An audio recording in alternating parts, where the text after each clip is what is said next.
الحمد لله الذي خلق الأزواج كلها مما تنبت الأرض ومن أنفسهم ومما لا يعلمون. أشهد أن لا إله إلا الله وحده لا شريك له، وأشهد أن سيدنا ونبينا محمدا عبده ورسوله الذي لا نبي بعده. اللهم صل وسلم وبارك على سيدنا محمد وعلى آله وأصحابه أجمعين. فقد قال الله تعالى في كتابه الكريم وهو أصدق القائلين: أعوذ بالله من الشيطان الرجيم، بسم الله الرحمن الرحيم. ومن آياته أن خلق لكم من أنفسكم أزواجا لتسكنوا إليها وجعل بينكم مودة ورحمة إن في ذلك لآيات لقوم يتفكرون. الآيات والمعنى والله أعلم بالمراد. أما بعد. Al-Mukarram wal-Mukarramun, para alim ulama, para hujjah, tokoh-tokoh masyarakat, aparatur pemerintahan, segenap tamu undangan, wabil khusus kedua mempelai yang saya hormati dan mudah-mudahan dimuliakan oleh Allah Subhanahu wa Ta'ala. Puji dan syukur mari senantiasa kita panjatkan kehadirat Allah Subhanahu wa Ta'ala yang senantiasa melimpahkan berbagai macam kenikmatan-kenikmatannya kepada kita, baik nikmat yang sifatnya fisik material maupun nikmat yang sifatnya mental spiritual, nikmat keimanan, keislaman dan kesehatan yang alhamdulillah sampai saat ini masih kita rasakan kenikmatannya.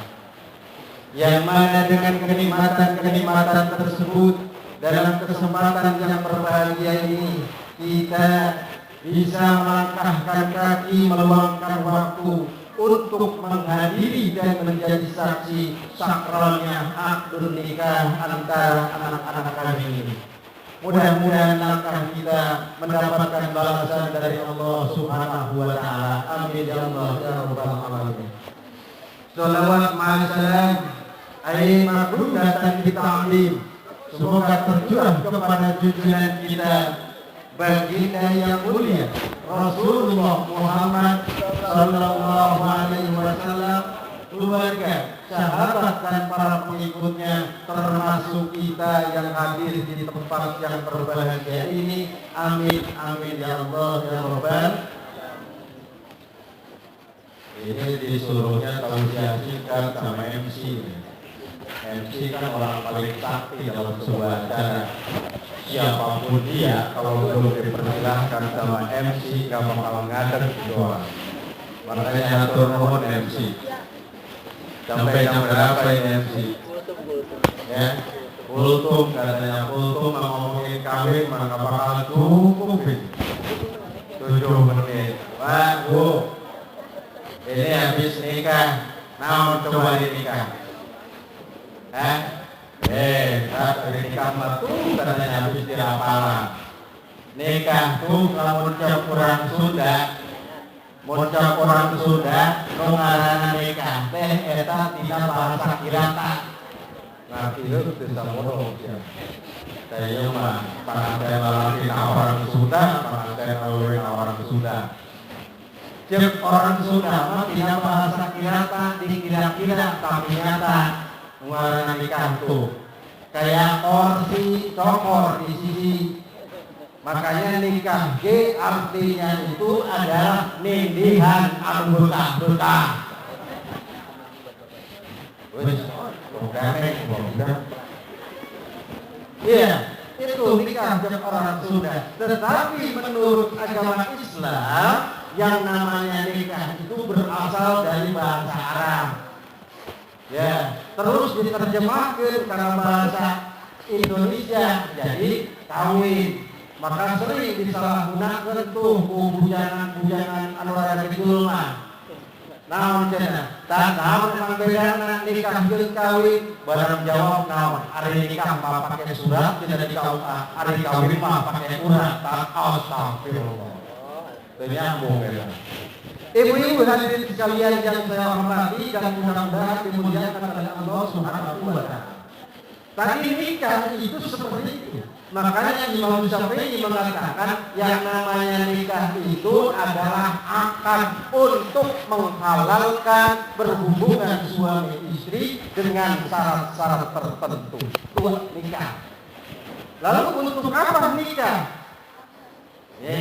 Masuk kita. Karena disuruhnya juga tausiah atau nasihat untuk calon pengantin, maka ini bekal untuk bukan calon lagi neng ya. Sekarang mah sudah sah secara administrasi negara maupun secara agama.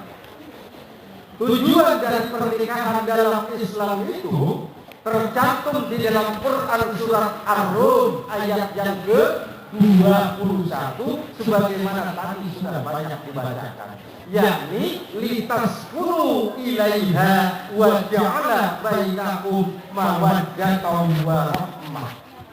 Tuh, tujuan kawin, tujuan nikah itu litaskunu ilaiha, agar hidup tentram sehingga penuh dengan kecintaan dan kasih sayang.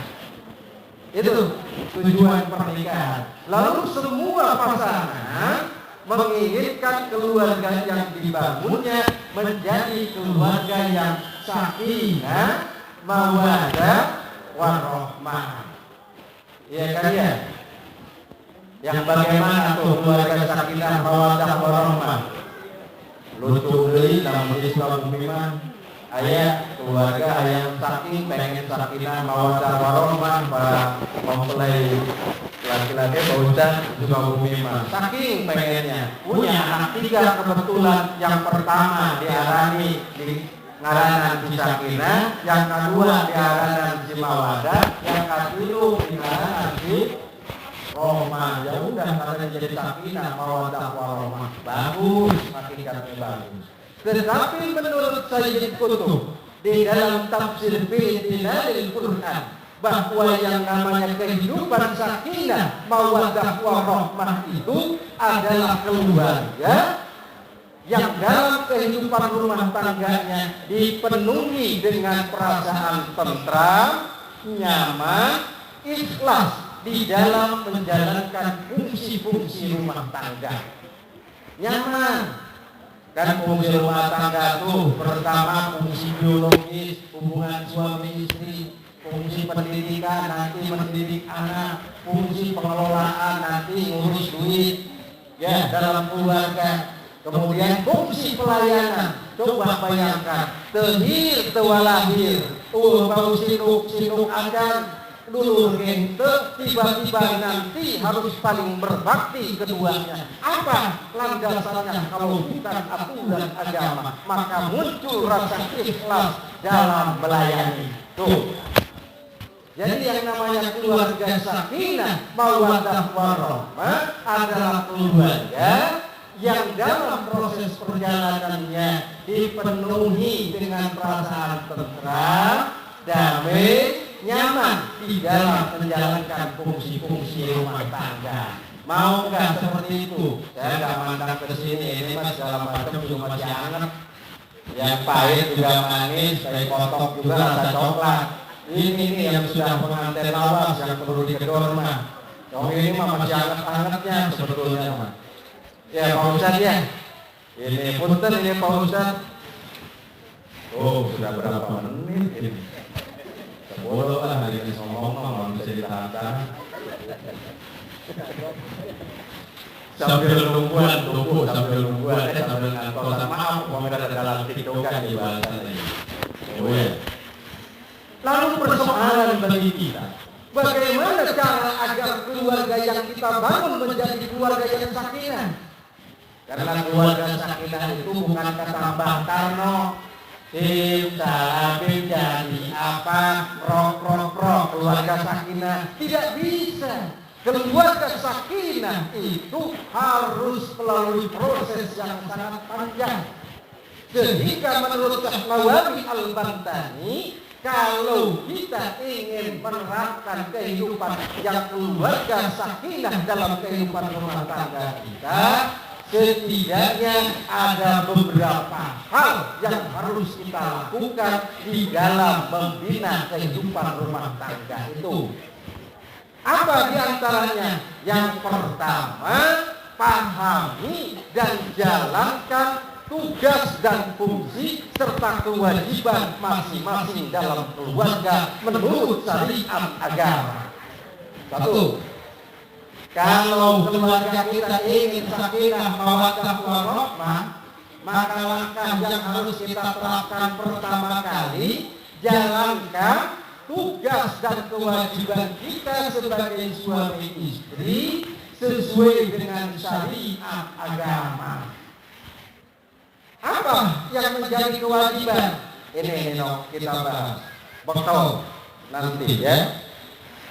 Yang menjadi hak suami dan itu kewajiban bagi seorang istri dikatakan menurut Syekh Nawawi Al-Bantani, wa hukukul jauz al-wajibati ala jauzati waliya. Hak suami dan ini merupakan kewajiban bagi seorang istri. Yang pertama, istri wajib ta'atuz zawj bi ghairi ma'siyatin. Seperti peringatan dari semua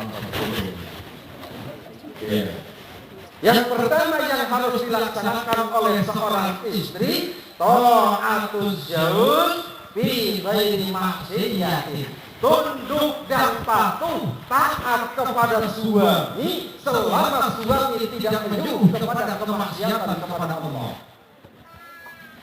Masalah apapun harus diikuti. Itu syariat agamanya. Tidak percaya buka kitabnya, silakan. Nggak percaya lagi susul ustaz ke Bandung, ngaji di Bandung kan. Yang pertama, tunduk taat patuh istri terhadap suami dalam hal apapun selama suami tidak menyuruh kepada kemaksiatan kepada Allah Subhanahu wa ta'ala. Kenapa demikian Ustaz? Rasul katakan dalam sebuah hadisnya, idza shalatil mar'ah qamsaha wa shamat shahwaha wa ata'at zawjaha dakhalatil jannah. Seorang istri kalau dia sholat 5 waktu tidak ketinggalan, bulan Ramadan dia puasa 1 bulan penuh, kemudian taat kepada suaminya, maka insya Allah Allah akan memasukkan si istri tersebut ke dalam surga. Itu sudah jaminan Allah. Ta'atuz zawj bi ghairi ma'siyatin. Karena ada hikayat seorang sahabat Rasul mau pergi berperang bersama Rasulullah, meninggalkan istrinya di rumah Nino. Ya, tetapi sebelum berperang bersama Rasulullah, si sahabat berpesan kepada istrinya, ya istriku, dia mah bahasa dia lah, tersebut beda si awe karena si Sarmoa. Ya, salah satu Jumat. Ya Sarmoa, selama kakak pergi berjihad bersama Rasulullah, apapun yang ada di rumah, yang terjadi kejadian di rumah, kamu tidak boleh keluar rumah sama sekali. Tuh, si sahabat berpesan kepada Sarmoa. Sehingga berangkatlah si suaminya berjihad bersama Rasulullah, kemudian dia ditinggalkan di rumahnya. 3 hari kemudian orang tua Sarmoa ini sakit ibunya. Dengan keras, betul-betul keras sakitnya. Kemudian apa? Tetangga ibunya terus panggil Sarmoa biar nengok ke rumahnya tuh. Kata Sarmoa, saya nggak mau, karena saya memegang teguh amanah dan janji saya terhadap suami saya. saya tidak boleh meninggalkan rumah selama suami saya belum pulang ke rumah. Singkat kata, orang tuanya meninggal, si perempuan ini tidak sempat nengok, padahal sudah dijemput sampai 3 kali. Pulanglah suaminya bersama Rasulullah Sallallahu Alaihi Wasallam. Lalu diadukan oleh sahabat kepada Rasulullah. Ya Rasulullah, ini si Salmo'an nih, si perempuan ini kelewatan. Orang tuanya mau meninggal, dia tidak mau nengok karena konon katanya megang amanah dari suaminya, tidak boleh meninggalkan rumah. Lalu apa jawab Rasulullah? Orang tua dari perempuan ini, si Salwa ini, sudah masuk ke dalam surganya Allah tanpa hisab di hadapan Allah, berkah dan ketaatan istri ini mengikuti taat kepada suaminya. Allah karim. Itulah berkah taat kepada suami dalam aspek apapun selama tidak berbau kemaksiatan kepada Allah Subhanahu wa ta'ala. Satu, waduh, rasa ngomong lagi. Tetapi tentu, ini saya ingin sedikit memberikan bekal buat ini. Tetapi tentu dalam hal apa harus taat kepada suami? Tadi kita katakan, selama tidak menyuruh kepada kemaksiatan. Kalau yang maksiat bagaimana? Tidak usah diikuti. Contohnya bagaimana Pak Ustaz? Yenong sikine tanggal 5, biasanya datang HI tanggal 5. Sedengken mah, waduh singalane pengantin baru, borong-borong pengantin baru, pengantin lawas ke hari malam Jumat menggoseran baik kan? Ya, ini mah komo pengantin baru. Misalkan si istri sedang haid, maka tidak boleh sama sekali memberikan pelayanan biologis kepada suaminya, walaupun kejar suaminya minta tinggalkan kita kamar. Kata tuh. Bu, lanjut dulu. Lanjut. Wah, itu hukumnya itu. Sudah paham, apa yang saya sampaikan, Pak? Nah, tuh. Iya. Apapun yang terjadi kalau istri atau perempuan sedang haid, maka apapun yang diminta oleh suami, kalau mau ke terminalnya, kalau jalan-jalannya mah tidak apa-apa, ya. Kalau jalan-jalannya mah, misalkan mampir ke jalan ke ini, yang penting ke terminalnya tidak boleh, haram itu hukumnya. Maka istri berhak untuk kolak dan itu tidak masuk dalam kategori tidak taat kepada suami, malah justru akan menolong suami untuk melakukan perbuatan maksiat di hadapan Allah. Tuh. Tetapi sebaliknya, kenapa? Kan kebutuhan pokok bapak-bapak itu Bu, kalau sudah panteng ke arah sana, ngomong-ngomong sing umpul-umpul, lapar ke orang rasa, pengennya dibubai Bu. Makanya lamun lagi anak halangan, waduh, medang kelewat. Bener Bu. Makanya apa? Kalau kita tidak tahu aturan hukum, bahaya bagi kita. Tetapi sebaliknya, kalau tanpa ada udzur yang dibenarkan oleh syar'i, dalam pengertian tidak sedang haid, tidak sedang apa, maka sedang apapun kalau tidak ada udzur syar'i, haram hukumnya seorang perempuan menolak permintaan dari suaminya. Oh, timbangnya. Timbang deh. Satu. Tidak ada udzur syar'i. Lah bagus bikin basi pakai nanti capek kita jalan-jalan. Ya itu mah sudah butuh pengertian saja. Ya. Satu. Yang harus kita laksanakan itu oleh seorang perempuan, ta'atul zawj fi ghairi maksiyah, taat, tunduk, patuh kepada suami selama suami tidak menyuruh kepada kemaksiatan. Dua, tugas sebagai seorang istri. Wasiyanatu nafsiha min antu dia birosahu ghairuh. Jangan sampai seorang istri memasukkan laki-laki lain ke rumahnya tanpa seizin dari suaminya. Catat, minumnya. Kalau bapak-bapak sama ibu-ibunya mah udah pada paham. Kena buat nong aja.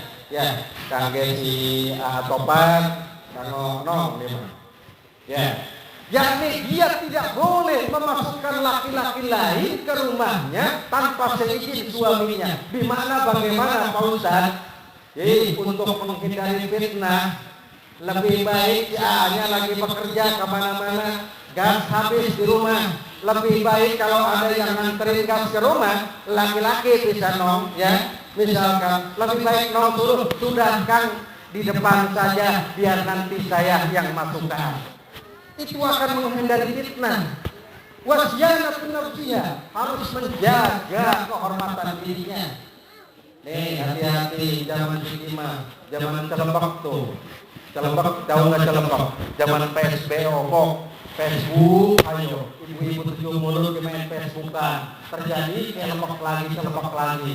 Iya kan? Hati-hati. Pertamanya ibu-ibu ngupload foto di like sekali, ngupload lagi, like lagi, terus semakin hari semakin ditanggapi.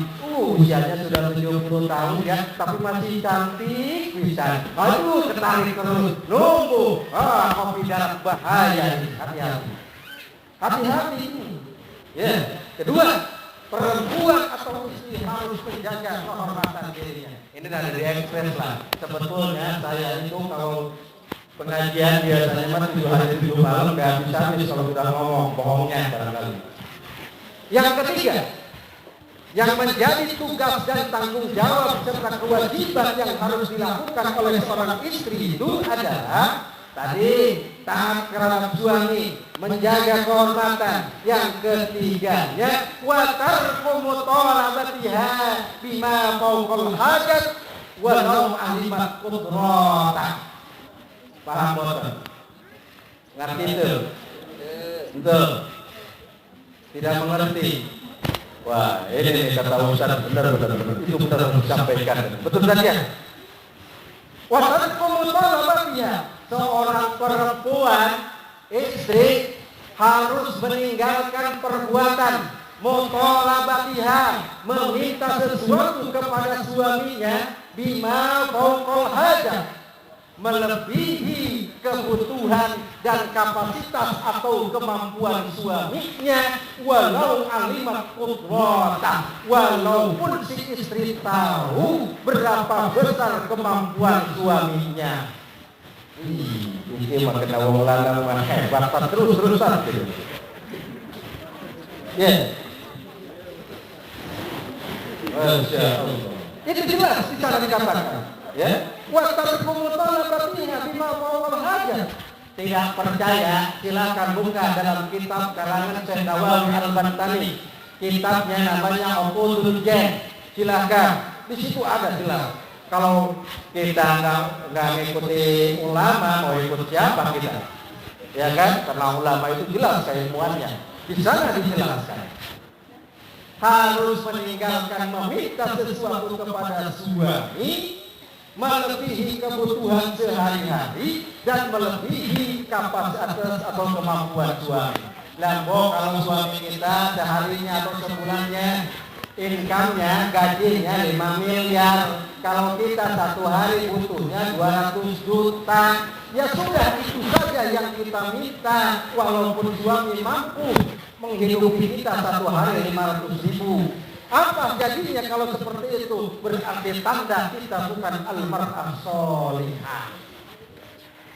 Makanya tinggalkan perbuatan itu. Ini mah jangan sampai malah justru istri yang mendorong suami untuk melakukan hal-hal yang tidak baik.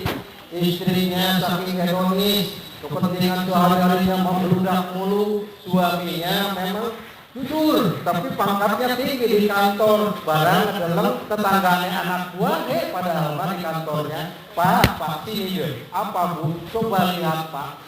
Pak tuh lihat tuh. Padahal anak buah Bapak kan, Bapak nggak berturunan dia mah. Masih aja segede rentek kapal Pak.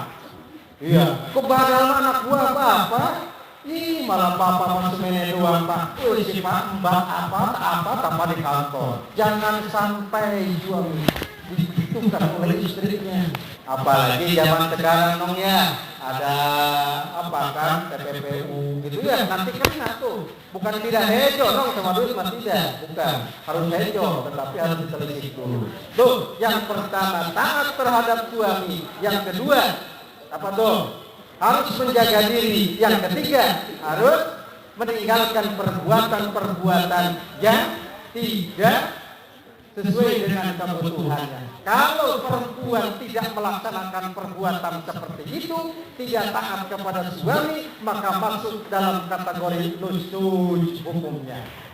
Apa itu nusuz? Nusuz itu adalah perbuatan durhaka istri terhadap suami yang hukumannya dari Allah, diharamkan mencium bau surga di hadapan Allah Subhanahu wa taala. Naudzubillah. Pindah ke laki-laki, 5 menit lagi MC. Tanggung, laki-lakinya ini belum. Adapun kewajiban dari laki-laki minimal juga 3 deh.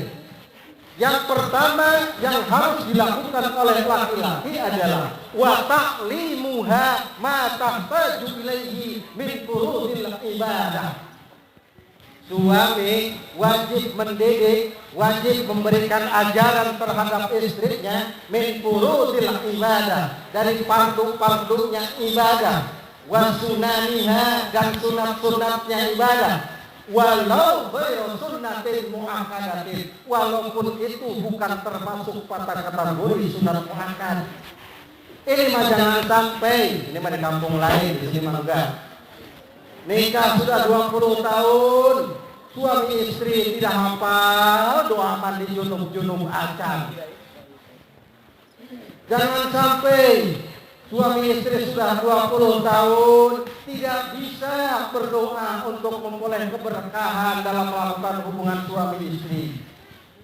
Ngaku mah Islam, sudah 20 tahun rumah tangga, istrinya nggak bisa baca Quran, dibiarkan saja. Ini maknanya suami akan dimintai pertanggungjawaban di sana nanti. Hati-hati. Karena di sana wa ta'limuha ma tahtaju ilaihi min furudil ibadah wa sunaniha. Suami berkewajiban dia untuk memberikan pelajaran kepada istrinya dari hal-hal yang berkaitan dengan ibadah. Cara mandi junubnya gimana, mandi janabah gimana, lalu kemudian mandi setelah haid gimana, harus diajarkan. Dan gimana saya nggak bisa melakukannya, ya mau kalau begitu suruh istrinya untuk datang ke majelis taklim. Nih di Baitur Rahman nih anak nih majelis taklim, alhamdulillah penuh begitu, alhamdulillah penuh betulan. Kepojokan mah, iya, barang tengah-tengah yang bolong beneran. Berberi berapa ekor. Tuh di sana suruh tuh. Kalau kita nggak bisa ngajarin istri secara langsung, suruh istri-istri kita untuk datang ke majelis taklim. Maka itu simbol kalau kita melaksanakan pengajaran terhadap istri kita. 1. Ta'limuha. 2. Kewajiban suami terhadap istri itu adalah wa mu'natu zaujati bikasbil halal. Catat, memberikan sandang, pangan, dan papan serta berbagai macam kebutuhannya terhadap istri dari usaha-usaha yang halal. Halal zatiah barangnya, halal juga halal cara memperolehnya.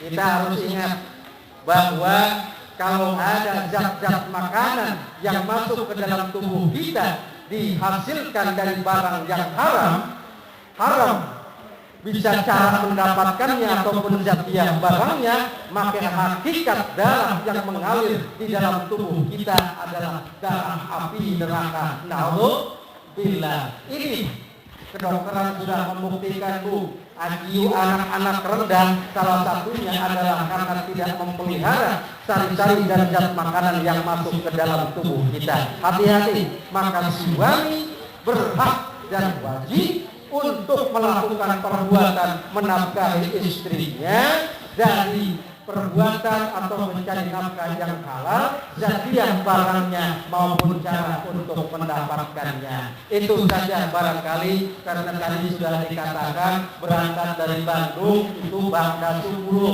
oblak sebe ngerti itu.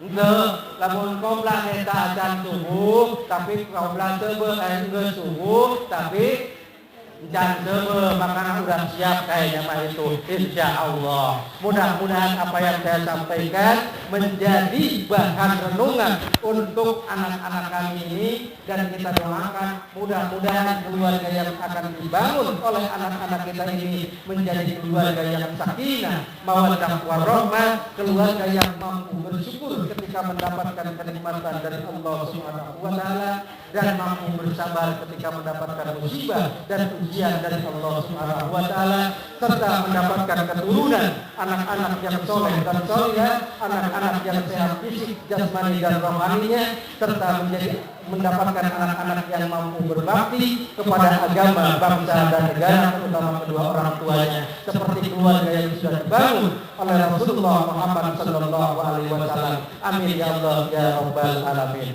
Nasrun minallah wa fathun qarib. Wassalamualaikum warahmatullahi wabarakatuh.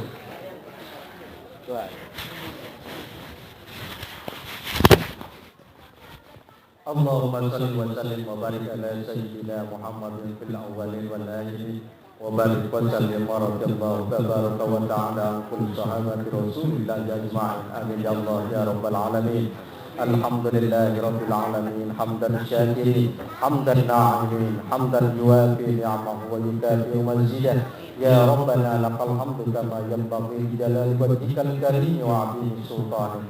Allahumma salli ala sayyidina Muhammadin salatan tunjina biha min jami'il ahwali wal afat wa tabdilana biha jami'al hajat wa tutahhiruna biha min jami'is sayyi'at wa tarfa'una biha indaka 'ala darajat wa tuballighuna biha aqsal ghayat min jami'il khairat fil hayati wa ba'dal mamat innaka 'ala kulli syai'in qadir. Allahumma tub bina fi taysiril kulli 'asir fa inna taysiril kulli 'asirin 'alaika yasir wa as'aluka al-yusra wal mu'afata fid dunya wal akhirah. Allahumma nadim ahwalana wa hassin af'alana wa khallisna min alamil faqri wal dhulli wa ahsimna min al-bala wal waba wa ta'un wa min syururil a'da'i wa sayatin wa nafsil amaratil bisu. Allahumma yassir lana al-intidam fi jami'il umuri diniyati wa dunyawiyyah wa hassin muradana bil khair wa hassin muradana bil khair wa hassin muradana bil khair. Allahumma ba'idna min syarri wan nisyan. Allahumma inna na'udzubika min jahdil bala wa darkis syaqa wa su'il qada wa syamatatil a'da. Allahumma ya muhawwilal qawli wal ahwal hawil halana ila ahsani hal, hawil halana ila ahsani hal, hawil halana ila ahsani hal. Allahumma alif bainahuma kama allamta baina abina Adam wa ummina Hawa, wa alif bainahuma kama allamta baina Ibrahim wa Hajar, wa alif bainahuma kama allamta baina Yusuf wa Zulaikha, wa alif bainahuma kama allamta baina sayyidina Muhammad Rasulullah sallallahu alaihi wasallam wa Khadijatul Kubra. Barakallahu lakuma wa baraka alaikuma wa jama'a bainakuma fi khair. Allahumma ij'al jam'ana hadza jam'an marhuma wa tafarruqana min ba'dihi tafarruqan ma'suma. Allahumma la taj'al fina shaqiyyan wa la mahruma waj'al sayyi'atina sayyi'ati man ahbabta wa la taj'al hasanatina hasanati man abghadta. Allahumma inna nas'aluka husnal khatimah wa na'udzubika min syarril 'aqibati wa su'il khatimah. Allahumma rabbana atina fid dunya hasanah wa fil akhirati hasanah wa qina adzabannar. Subhana rabbika rabbil izzati amma yasifun wa salamun alal mursalin walhamdulillahi rabbil alamin. Assalamualaikum warahmatullahi wabarakatuh.